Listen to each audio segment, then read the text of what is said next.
Hello my dear friends, this is Chanti Arasada. So welcome to my channel Chanti pad facts. ఈరోజు మనము చాలా mysteries ఉన్న ఒక గొప్ప టెంపుల్ గురించి మాట్లాడదాం. ఆ టెంపుల్ అనేది మనకి ఒడిస్సా రాష్ట్రంలో ఉంది. దాని పేరు పూరి జగన్నాథ్ టెంపుల్. సో ఈ టెంపుల్ గురించి చాలా మిస్టరీస్ అనేవి ఉన్నాయి. సో వీడియో మొత్తం చూడండి, చాలా ఇంట్రెస్టింగ్గా ఉంటుంది. సో ఇక్కడ మీరు చూసుకున్నట్లయితే ఈ టెంపుల్ని ఎప్పుడు నిర్మించారంటే 12వ శతాబ్దంలో ఈ టెంపుల్ నిర్మించడం జరిగింది.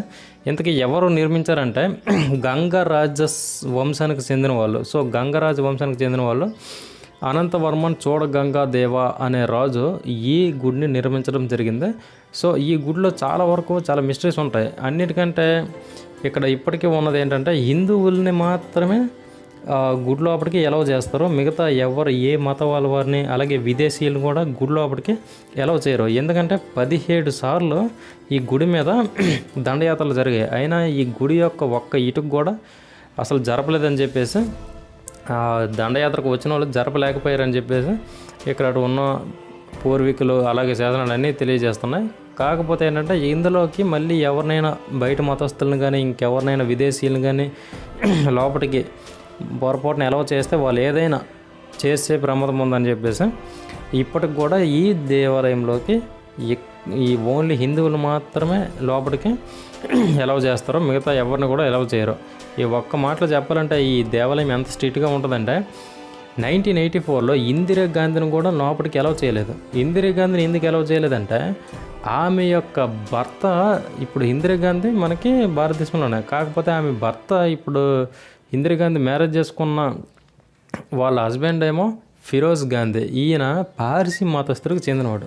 సో ఈ పార్సీ మతంకి చెందినవాడు కాబట్టి ఇందిరాగాంధీ ఆయన పెళ్లి చేసుకోవడం వల్ల ఈమెకు కూడా గుడిలోకి వెళ్ళడానికి అర్హత లేకుండా పోవడం జరిగింది. ఆ తర్వాత ఇలాంటి అవమానం మళ్ళీ జరుగుతుందేమని చెప్పేసి మనకి రాజీవ్ గాంధీ రాహుల్ గాంధీ వీళ్ళు కూడా ప్రయత్నం చేయలేదు. సో ఇదంతా తర్వాత మ్యాటర్. ఫస్ట్ మనం ఈ గుడి గురించి తెలుసుకుందాం. ఫస్ట్ ఈ గుడిలో మనం మాట్లాడుకోవాల్సిందే గాలికి వ్యతిరేకంగా ఎగిరే జెండా. సో ఈ గుడి మీద సుదర్శన చక్రం ఉంటుంది. ఈ సుదర్శన చక్రం మీద జెండా ఉంటుంది. ఈ జెండా ఏంటి, ఇప్పుడు గాలి అటు నుంచి వస్తే జెండా ఇటు ఎగరాలి ఆపోజిట్లో. కాకపోతే ఏంటంటే ఇప్పుడు గాలి ఇటు నుంచి వచ్చేటప్పుడు జెండా కూడా ఒకటి ఎగరడం జరుగుతుంటుంది.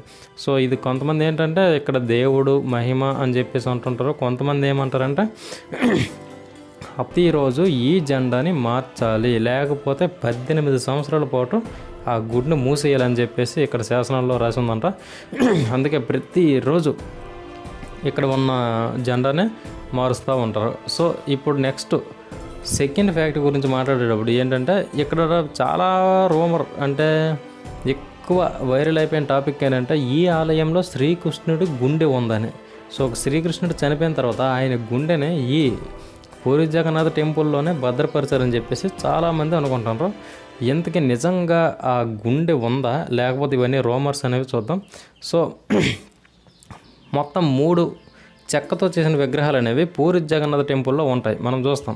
సో ఈ చెక్కతో చేసిన విగ్రహాలు కూడా కంప్లీట్గా అయినట్టు ఉండవు. వీటికి సంబంధించిన ఒక హిస్టరీ ఉంటుంది, అది చెప్పాలంటే సో ఇప్పుడు ఈ శ్రీకృష్ణుడి గుండె అనేది నిజంగా ఈ దేవాలయంలో ఉందా లేకపోతే ఒట్టి రూమర్సేనా, ఎందుకు ఇంత సీక్రెట్ మెయింటైన్ చేస్తున్నారు అనేది ఇప్పుడు చూద్దాం. ఇక్కడ చూసుకున్నట్లయితే చెప్పాం కదా 3 విగ్రహాలు ఉంటాయని, చెక్కతో చేసిన 3 విగ్రహాలు ఉంటాయి. అది ఫస్ట్ది జగన్నాథుని విగ్రహం ఒకటి ఉంటుంది, అలాగే సుభద్ర విగ్రహం ఉంటుంది, బలభద్ర అని చెప్పేసి ఇంకొక విగ్రహం అనేది ఉంటుంది. సో ఈ 3 విగ్రహాలు ఉంటాయి. ఈ 3 విగ్రహాల్లో జగన్నాథ విగ్రహంలో మాత్రం ఈ శ్రీకృష్ణుడి గుండెని అమరుస్తుంటారు అని చెప్పేసి అంటుంటారు. అయితే ఈ విగ్రహాలను మనకి 12 సంవత్సరాలకు ఒకసారి మారుస్తుంటారు. కొంతమంది ఏం చెప్తుంటారంటే 9 సంవత్సరాలు, 12 సంవత్సరాలు, 17 సంవత్సరాలు ఇలా చెప్తుంటారు. కాకపోతే మనకు తెలిసిన ఇన్ఫర్మేషన్ ప్రకారం 12 సంవత్సరాలకు ఒకసారి ఈ చక్ర విగ్రహాలన్నింటినీ తీసి అలాగే వాటి ప్లేస్లో కొత్త విగ్రహాలని పెడతారంట. సో అప్పుడు ఏం చేస్తారంట, పాత విగ్రహాలు తీసి పడేస్తామని చెప్పారు కదా, ఆ పాత విగ్రహాలని జాగ్రత్తగా మట్టిలో పూడిస్తారు. అయితే ఆ పాత విగ్రహంలో ఉన్న ఆ శ్రీకృష్ణుడి గుండెని చాలా జాగ్రత్తగా 4 పూజారులు అనే వాళ్ళు వచ్చి అక్కడ ఆ కొత్తగా చేసిన జగన్నాథ విగ్రహము లోపల పెడతారంట. సో అది పెట్టేటప్పుడు వాళ్ళు కూడా చూడరంట, వాళ్ళకి దగ్గర కళ్ళకు మొత్తం గంతలు కట్టేస్తారంట. అలాగే స్పర్శ తెలియకుండా మన చేతులు ఉన్నాయి కదా, చేతులకు కూడా క్లాత్స్ చుట్టేస్తారంట. కళ్ళు మూసేస్తారు, చేతులు మూసేస్తారు. సో అది అలా తీసి అలా పెడతారంట. దాని స్పర్శ ఎలా ఉంటుందో ఎవరికి తెలియదు, దాని రూపం ఎలా ఉంటుందో ఎవరికి తెలియదు. ఆ టైంలో అంటే ఆ విగ్రహంలో నుంచి గుండు తీసి ఇందులోకి మార్చే టైంలో అస్సలు ఎక్కడ కరెంటు ఉండదు. పూరి జగన్నాథ్ ఆ చుట్టుపక్కల ఏరియాలో కరెంటు ఉండదు. అలాగే ఎక్కడ ఒక దీపం కూడా వెలిగించరు. సో అది అక్కడ సాంప్రదాయం. అప్పుడు దాన్ని చాలా రహస్యంగా మార్చడం జరుగుతుందని అక్కడ పూర్వీకులు అనేవాళ్ళు చెప్పడం జరుగుతుంది. ఇది ఈ గుడి యొక్క శ్రీకృష్ణుడి మిస్టరీ. చాలామంది తత్వవేత్తలు, చాలామంది బాగా పండితులు తెలిసిన వాళ్ళు ఏమంటారంటే ఇందులో ఉన్నది శ్రీకృష్ణుడి గుండె కాదు, అది ఒక నరసింహ శాలిగ్రామం అని చెప్పేసి అంటారు. మహాశక్తివంతమైన మానవ శక్తులకు అతీతమైన ఒక బ్రహ్మ పదార్థం అదే నరసింహస్వామి యొక్క శాలిగ్రామం అని చెప్పేసి అంటారు. మరి ఇది ఎంతవరకు నిజమనేది అక్కడ ఉన్న స్థానికులకి అలాగే గొప్ప గొప్ప పండితులకి వీళ్ళకి తెలియాలి. సో ఇది ఫ్రెండ్స్. నెక్స్ట్ మూడోది చూద్దాం. ఈ గుడి బయట ఈ మూడో ఫ్యాక్ట్ ఏంటంటే గుడి బయట మొత్తం సముద్రం సౌండ్ వినబడతా ఉంటుంది. ఎందుకంటే ఈ పూరి జగన్నాథ్ టెంపుల్ అనేది సముద్ర తీరంలోనే నిర్మించడం జరిగింది. సో సముద్ర తీరంలో నిర్మించడం జరిగింది కాబట్టి సముద్రం నుంచి వచ్చే అలల సౌండ్ అనేది విపరీతంగా వినిపిస్తుంది. కాకపోతే ఈ గుడి ఎప్పుడైతే ఇలా ఒక్క అడుగు లోపల పెడతామో గుడి లోపల అస్సలు సౌండ్ వినబడదంట. ఇది కూడా అక్కడ దైవ రహస్యం అని చెప్పేసి అంటుంటారు. కొంతమంది ఏం చెప్తారు, కాదు ఇక్కడ గుడిని ఆ ఇంజనీరింగ్ నైపుణ్యం వల్ల కట్టడం వల్ల ఒక రకమైన కాస్మెటిక్ ఎనర్జీ అనేది మొత్తం ఆ గుడి లోపలికి సౌండ్ రాకుండా ఆపేస్తుంది.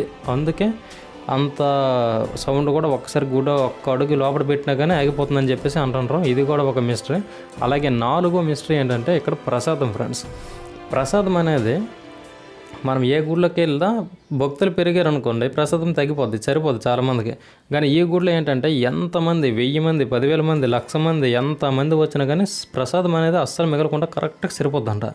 మళ్ళీ ఈ ప్రసాదాన్ని ఎలా వండుతారంట, ఒక కొండ మీద కొండ, కొండ మీద కొండ, కొండ మీద కొండ ఇలా చూడండి 7 కొండలు లైన్గా పెట్టి వండుతారంట. ఇందులో అత్యంత విచిత్రమైనది ఏంటంటే మంట ఎక్కువ ఏ కొండకు తగులుతుంది, కింద ఉన్న కొండకు తగులుతుంది. కింద ఉన్న కొండకు తగులుతుంది కాబట్టి కింద ఉన్న కొండ ఉడకాలి. కానీ ఇక్కడ కింద ఉన్న కొండ అసలు ఉడకదంట. పైన 7వ కొండ ఫస్ట్ ఉడుకుతుందంట, తర్వాత 6వ కొండ, తర్వాత 5వ కొండ, తర్వాత 4వ కొండ, తర్వాత 3, తర్వాత 2, తర్వాత మొదటి కొండ ఉడుకుతుందంట.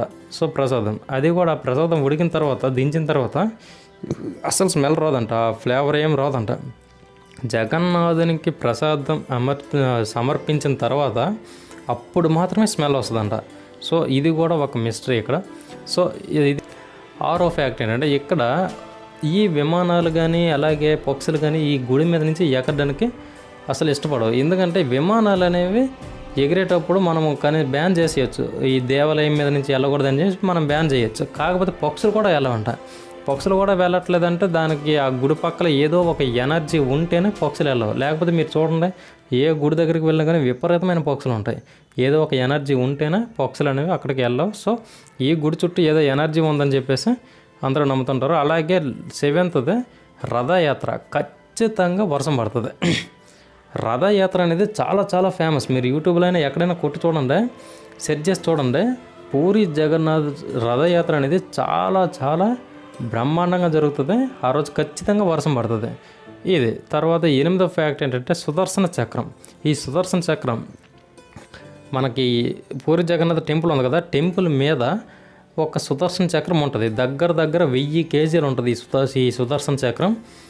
ఈ 1000 కేజీలు అంటే టన్ను. ఈ 1000 కేజీల సుదర్శన చక్రం అనేది 20 అడుగుల ఎత్తు ఉంటుంది. ఈ 20 అడుగుల ఎత్తు ఉన్న సుదర్శన చక్రాన్ని మనం గుడి ఎక్కడ ఉంది కదా, గుడి ఎక్కడ ఉన్నప్పుడు మనం ఏ మూలకి వెళ్ళి చూసినా, ఏ దిశకి వెళ్ళి చూసినా అది మనకి వ్యతిరేకంగా అంటే అభిముఖంగా కనిపిస్తుంది ఇలాగా ఉన్నట్టు. సో ఇది కూడా ఒక మిస్టరీ. అంటే ఇక్కడ చూడండి ఇంజనీరింగ్ అప్పట్లో వాళ్ళు నిర్మించిన శైలి చూడండి ఎంత దీనిగా ఉందో. ఎటువైపు వెళ్ళా కానీ మనకు ఆ చక్రం అనేది నీట్గా కనిపించడం, అది మన వైపే ఉన్నట్టు కనిపించడం అనేది జరుగుతుంది. ఇది ఫ్రెండ్స్ మొత్తం టోటల్ అబౌట్ పూరి జగన్నాథ్ దేవాలయం గురించి. ఇంకా ఉన్నాయి మిస్టరీస్, కాకపోతే ఈ వీడియో అనేది బాగా లెంత్ అయిపోతుందని చెప్పేసి చెప్పట్లేదు. ఇంకా హిస్టరీ అనేది ఉంటుంది, ఆ విగ్రహాలు ఎవరు చేశారు ఏంటనేది అది ఎప్పుడైనా వీడియో మనం చెప్పుకుందాం, మళ్ళీ వీడియో చేద్దాం దాని గురించి. సో ఇది మొత్తం ఈ వీడియో మీకు నచ్చే ఉంటుంది. ఒక్క విషయం, క్రిస్టియన్స్ చూడకూడదు అలాగే ముస్లిమ్స్ చూడకూడదు అని చెప్పేసి ఏమనుకోకండి. హిందువులు మాత్రమే ఈ దేవాలయాల గురించి తెలుసుకోవాలనేది అస్సలు అనుకోకండి. మన పురాతనం తత్వవేత్తలు అలాగే పురాతన మనకి బాగా మన పూర్వీకులు ఎంత తెలివైన వాళ్ళో ఎంత విజ్ఞానవంతులో తెలియాలంటే ఇవన్నీ చూడాలి, తెలుసుకోవాలి. సో ఇప్పుడు మీరు కాంపిటేటివ్ ఎగ్జామ్స్ ప్రిపేర్ అవుతారు. ఈ ఆలయం గురించి ఒక క్వశ్చన్ వచ్చిందనుకోండి, ఏం చేస్తారు తెలుసుకోకపోతే? ఒక గవర్నమెంట్ జాబ్కి ప్రిపేర్ అయ్యేటప్పుడు ఈ ఆలయం గురించి మీకు తెలియకపోతే దీంట్లో నుంచి ఒక 2 క్వశ్చన్లు అడిగారు అనుకోండి, వచ్చే జాబ్ కూడా పోతుంది కదా. అందుకే నేను డీటెయిల్గా ఇయర్స్తో పాటు చెప్తున్నా. అవన్నీ గుర్తుపెట్టుకొని ఇంకొకసారి వీడియో చూడండి, అన్నిటికీ మీకు ఉపయోగపడుతుంది. మంచి ఫ్యాక్ట్ ఇన్ఫర్మేషన్ తెలుసుకోవడానికి ఉపయోగపడుతుంది. ఎప్పుడైనా ఈ గుడి దగ్గరికి వెళ్ళడానికి కూడా మీకు ముందు తెలిసినట్టు ఉంటుంది. సో ఇది friends, thank you for watching. Have a great day.